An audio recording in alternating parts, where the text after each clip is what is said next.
@Meriam de Gloriam. Shalom, assalamualaikum warahmatullahi wabarakatuh. Om Swastiastu, Namo Buddhaya, salam kebajikan. Waalaikumsalam warahmatullahi. Hello everyone, welcome to our video. Hello. We are from group 7 and me as a moderator. In this video we will explain about what is the grammar. But firstly, I want to introduce my friends. There are Alam Yuda Permana, Ade Malik Putra, Agus Purnomo, and I, Litwina, Putri Ayu, and Rido. And let's start the present. Oke guys, jadi bisa dilihat grammar itu ada 5 macam. Yang pertama ada simple past tense yang akan dijelaskan oleh Alam Yuda Permana. Yang kedua ada simple present tense yang akan dijelaskan oleh Ade Malik. Yang ketiga ada simple future tense yang akan dijelaskan oleh Rido. Yang keempat ada degree of compression yang akan dijelaskan Agus Purnomo dan saya. Dan yang kelima ada passive voice yang akan dijelaskan oleh Putri Ayu.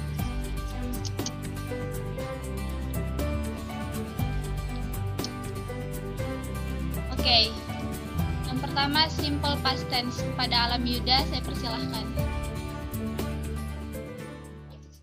Oke, bismillahirrahmanirrahim. Assalamualaikum warahmatullahi wabarakatuh.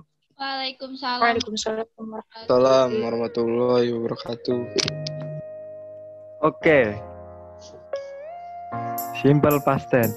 Simple past tense adalah kalimat tenses yang digunakan untuk menyatakan kejadian yang terjadi di masa lampau dan boleh berakhir di masa lampau. Berbeda dengan past continuous tense, yakni menyatakan kejadian yang terjadi di masa lampau namun masih terjadi di masa sekarang. Rumus simple past tense. Untuk membentuk kalimat simple past tense, rumusnya adalah sebagai berikut. S plus verb to plus O. Dalam kalimat simple past tense, kata kerja atau verb yang digunakan merupakan bentuk kata kerja kedua. Terdapat 2 jenis kata kerja atau verb, yakni regular verb dan irregular verb. Untuk regular verb, tambahkan a d atau d di belakang setelah kata kerja untuk pertama. Contoh, stay menjadi stay atau tinggal. Lalu untuk irregular verb, termasuk dalam to be, bentuk kata kerja keduanya sangat berbeda. Contohnya seperti awake menjadi awoke atau terbangun.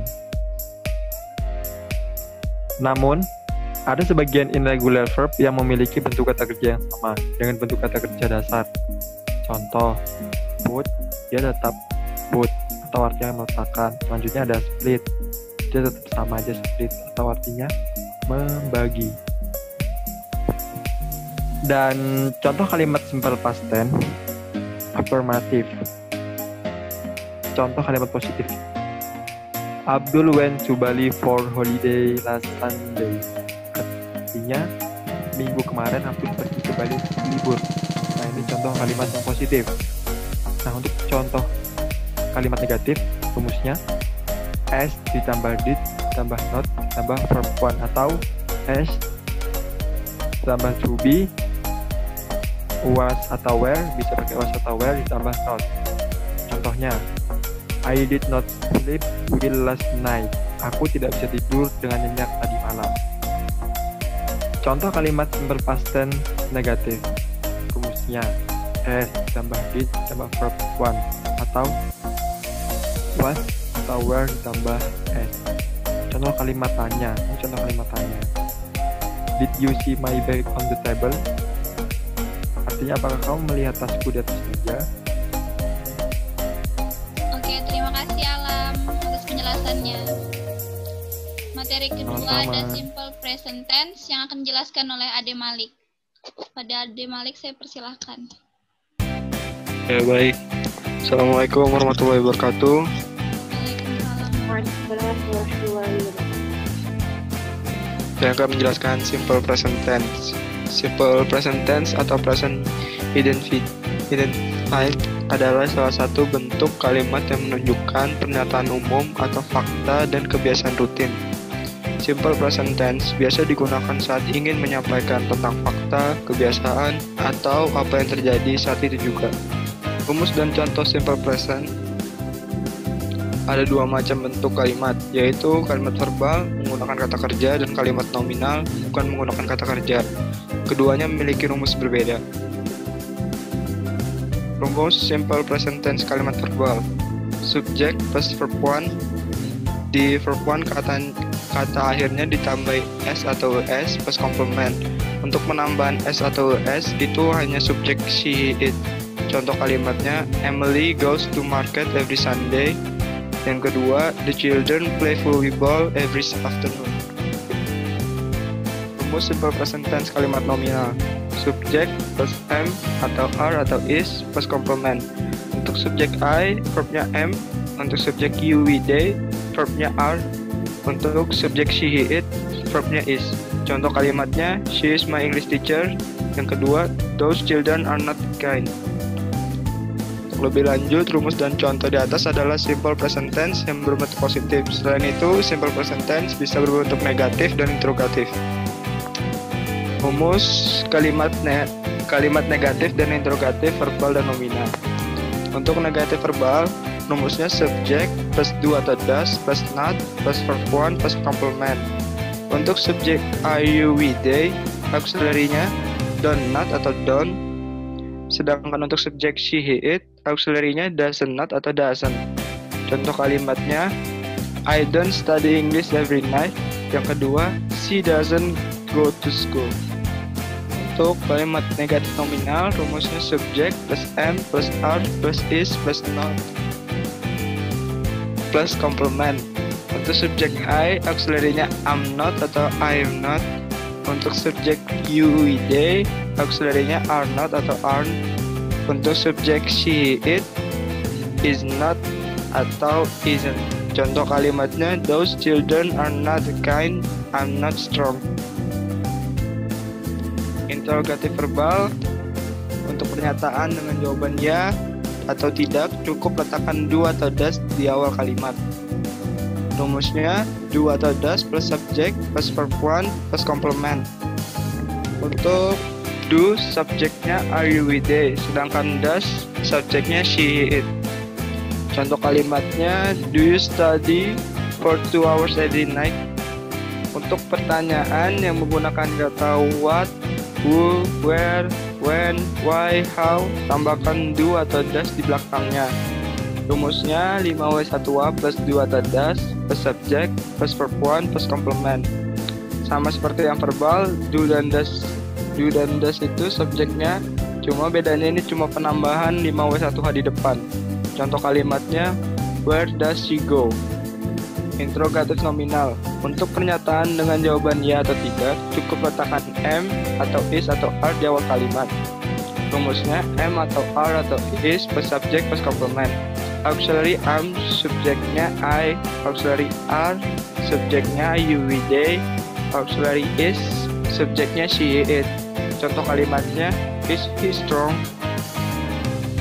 Untuk pernyataan menggunakan what, who, where, when, why, how, tambahkan am atau are atau is di belakangnya. Rumusnya 5W1A plus am atau are atau is plus subject. Auxiliary dan subjeknya sama seperti tadi, bedanya 5W1H di depan. Contoh kalimatnya, where are you? Terima kasih Ade atas penjelasannya. Lanjut, materi ketiga oleh Ridho Ramadan. Waktu dan tempat dipersilahkan. Selanjutnya ada simple future tense. The simple future tense is a verb tense that used to talk about things that haven't yet. Jadi simple future itu adalah kata kerja yang digunakan untuk membicarakan hal-hal yang belum terjadi. Nah, kata simple future ini punya adverb of time. Contohnya later, tomorrow, next week, a year ahead, dan lain-lain. Nah, rumus simple future tense itu ada 3. Ini yang positifnya ya, kalimat positif. Yang pertama ada S plus will plus verb 1 plus objeknya. Nah, yang kedua, kan ini kalimatnya dia kalimat kata kerja, kata kerja. Jadi kalau mau pakai kalimat yang nominal harus ditambah be setelah will. Jadi subject plus will plus be plus ana. Ana itu adjektif, noun sama adverb. Jadi kata sifat, kata benda sama kata keterangan.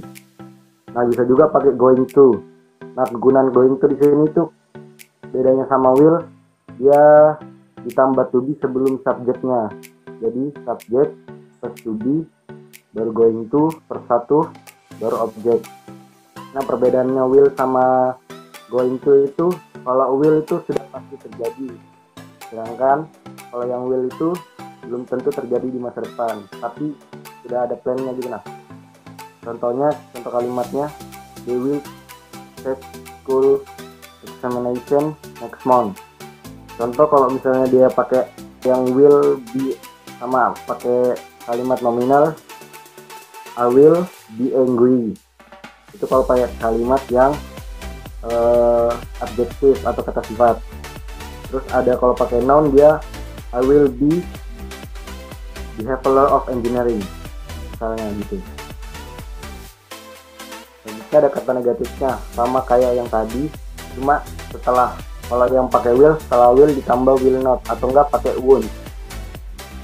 Sama juga yang going to, pas setelah to be-nya ditambah not. Contohnya, he will not join sport club at school, atau he won't join sport school at sport club at school. Jadi dia tidak akan bergabung di klub olahraga di sekolah. Terus ada kalimat interrogatif atau kalimat tanyanya, sama kayak yang tadi, anunya ada 3, cuma sebelum subjeknya will-nya atau going to-nya itu will-nya itu dipindah ke depan sebelum subjek. Jadi will plus subjek plus verb 1 plus objek. Kalau yang going to, yang dipindah itu to be-nya dipindah ke depan plus subjek plus going to plus verb 1 plus objeknya. Contohnya misalnya, will you come to my party tonight? Atau artinya, apakah kamu akan datang ke pesta saya nanti malam? Sekian dari saya. Terima kasih kepada Rido atas penjelasannya. Materi keempat ada degrees of comprehension. Pada Agus Purnomo, saya persilahkan.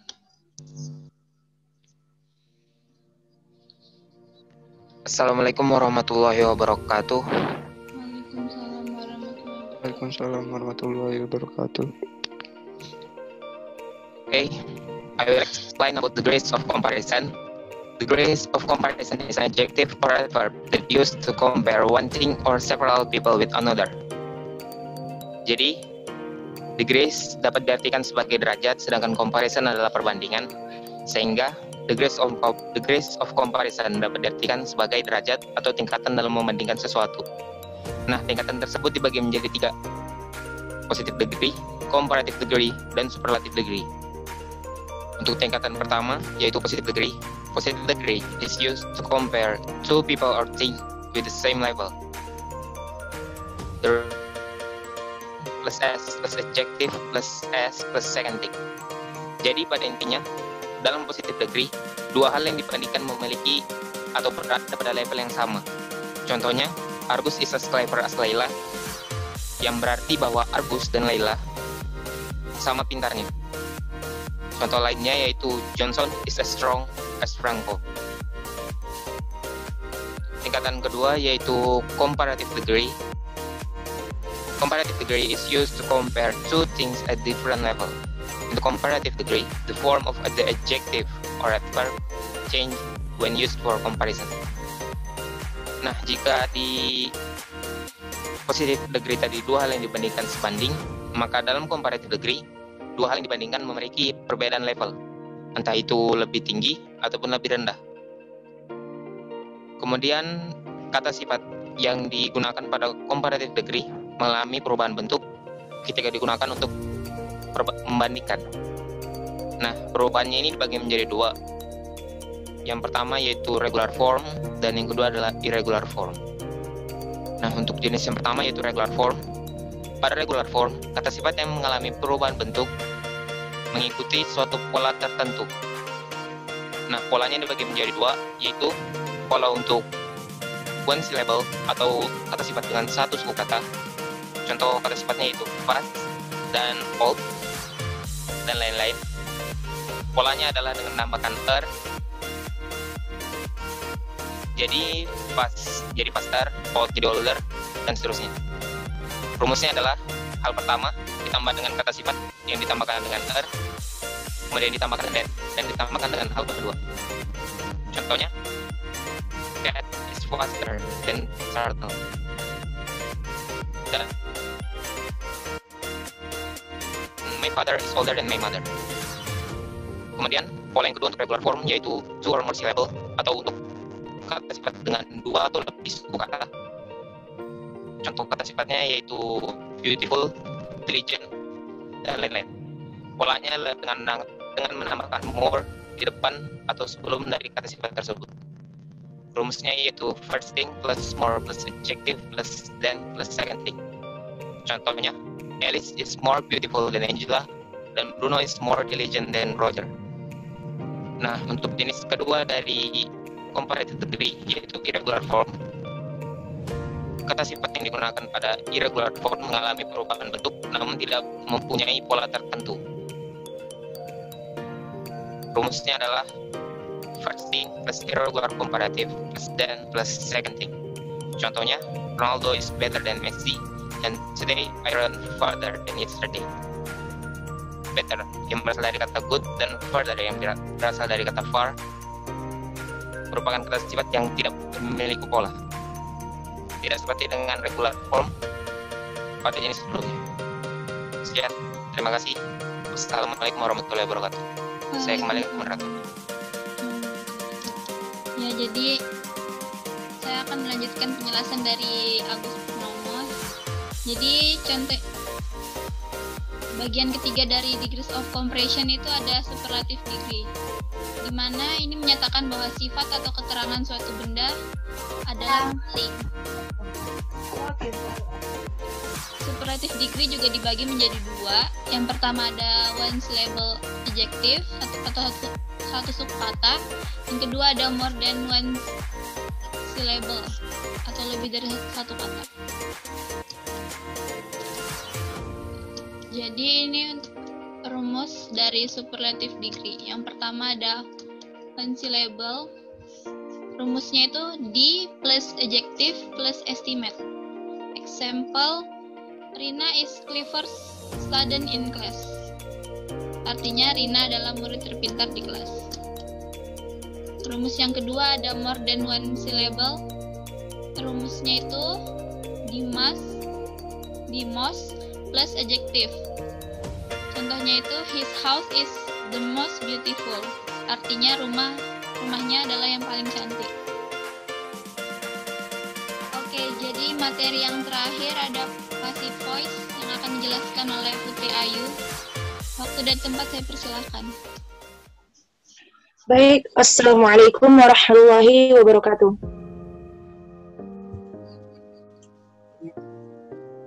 Thanks to the moderator for the opportunity given. Okay, just let me explain about passive voice. What is passive voice?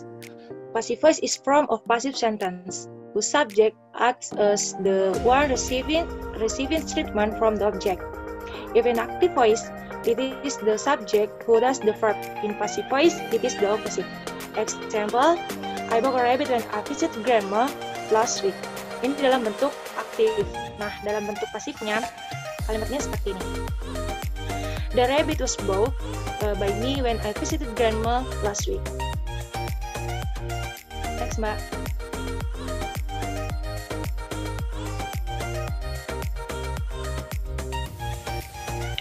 Oke, selanjutnya itu fungsi passive voice.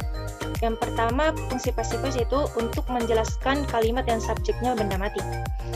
Fungsi pertama passive voice adalah untuk menjelaskan kalimat yang subjeknya tidak melakukan verb.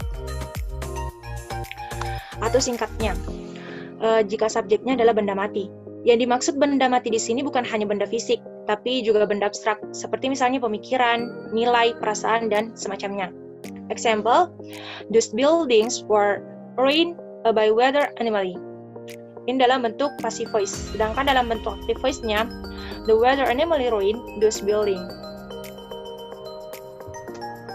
Next, Mbak.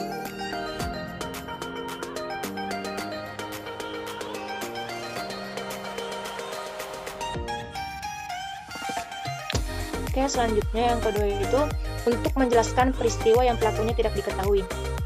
Fungsi kedua passive voice adalah untuk menerangkan sebuah kalimat yang subjeknya tidak diketahui dengan pasti. Dikarenakan hal tersebut, objek dari kalimat akhirnya terpaksa harus menjadi subjek agar kalimatnya bisa dimengerti. Example, my wallet was stolen when I strolled on this way. Ini dalam bentuk pasifnya, sedangkan dalam bentuk aktifnya yaitu someone stole my wallet when I strolled on this way.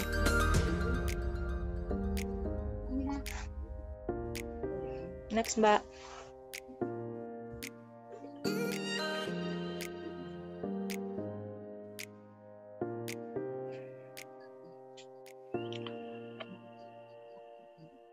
Selanjutnya, yang ketiga, yaitu untuk menjelaskan peristiwa yang objeknya lebih penting dibanding subjek.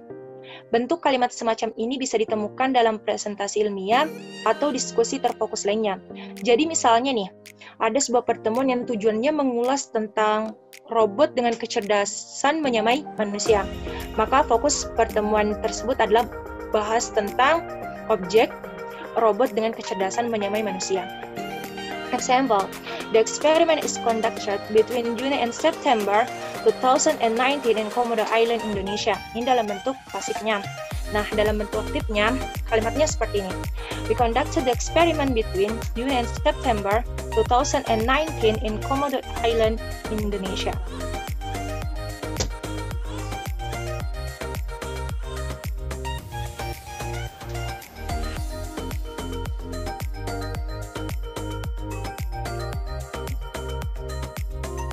Selanjutnya yang keempat itu untuk menjelaskan dua peristiwa dalam satu kalimat. Nah, ini dia fungsi passive voice yang jarang dibicarakan oleh orang-orang. Passive voice bisa digunakan di dalam kalimat yang ingin memasukkan dua atau lebih verb. Tujuannya satu, supaya kalimat tersebut terdengar bervariasi. Example, when Faza went to school, some kids beat her and confiscate her pocket money.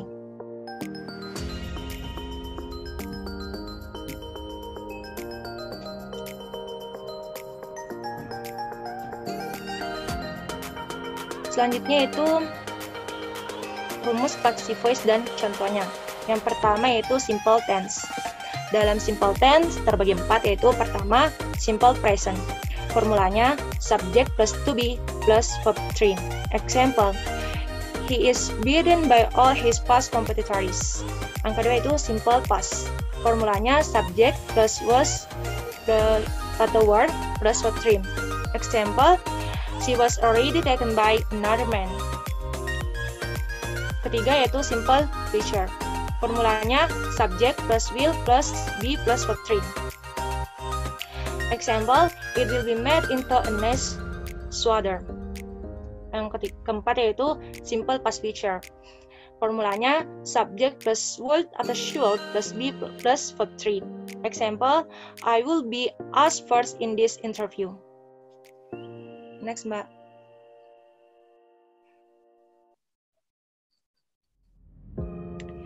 Oke, selanjutnya itu continuous tense.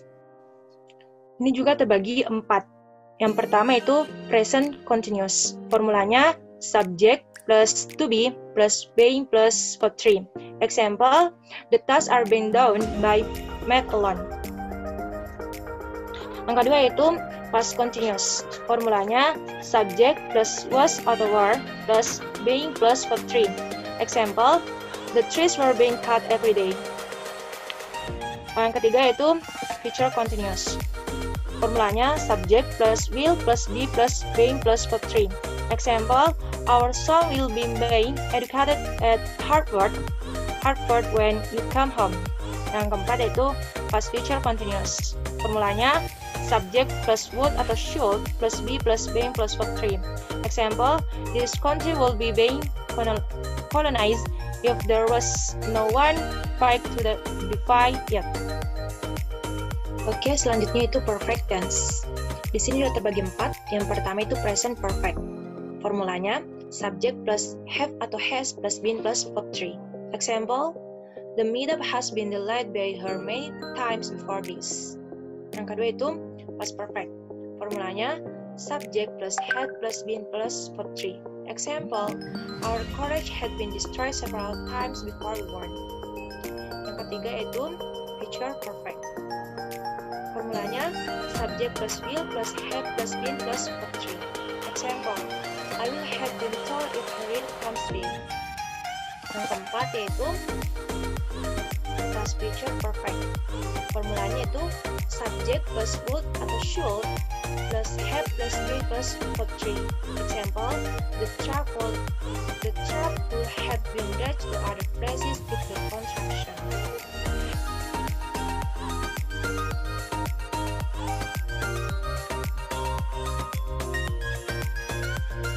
Selanjutnya itu perfect continuous. Di sini juga terbagi 4. Yang pertama itu present perfect continuous. Formula subject plus have atau has plus been plus being plus verb 3. Example, she has been being betrayed by her own boyfriend.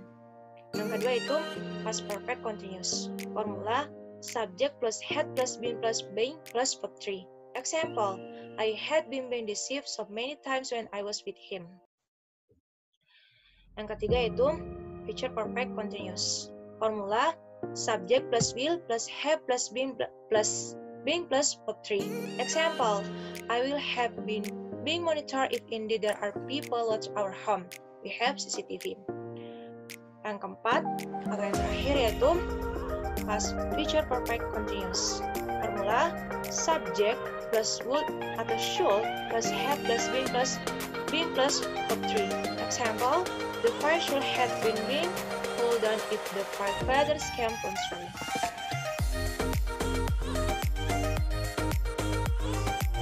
Okay, maybe that's just for me. Then I return it to moderator. Oke, terima kasih pada Mbak Putri yang udah menjelaskan materi terakhir.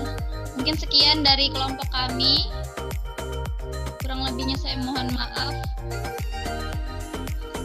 Saya akhiri. Terima kasih. See you guys. Thank you guys. Thank you.